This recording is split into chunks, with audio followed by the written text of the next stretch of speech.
there, I'm Carrie.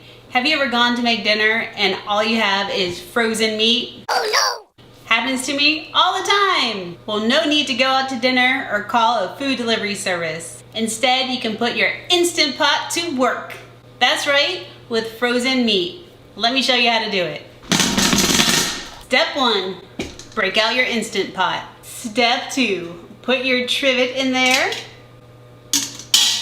And now you can add frozen ground beef, ground turkey, bison.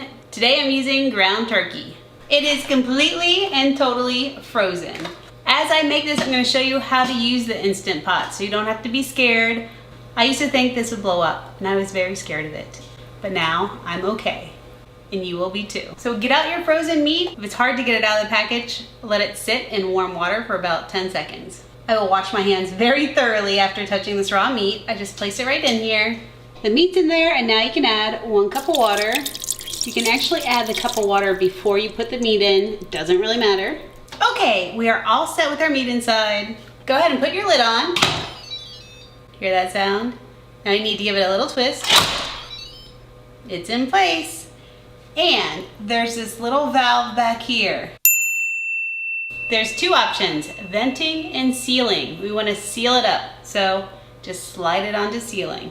Select pressure cook, and we're going for 5 minutes.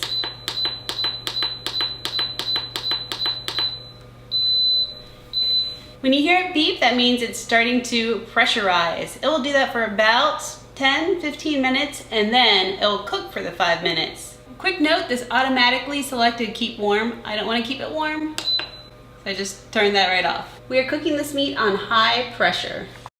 So expect about 10 minutes of pressurizing. Then it will cook for the set time of 5 minutes.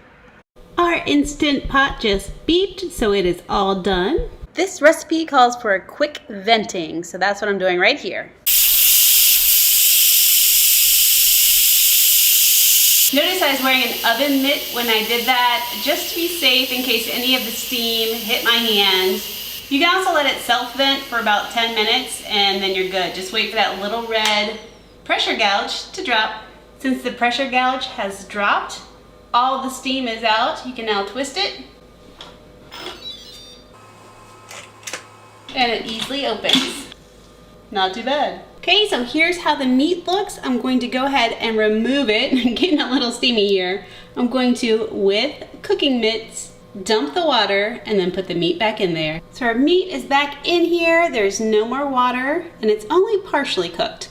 So we're going to add our other ingredients and then cook it some more. A tablespoon of minced garlic.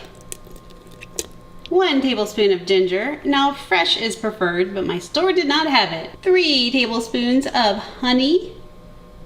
And all the ingredients and their measurements will be in the description box down below. 3 tablespoons of reduced sodium soy sauce. 1.5 teaspoons of sesame oil. 1/4 teaspoon of red pepper flakes, more if you like it spicy.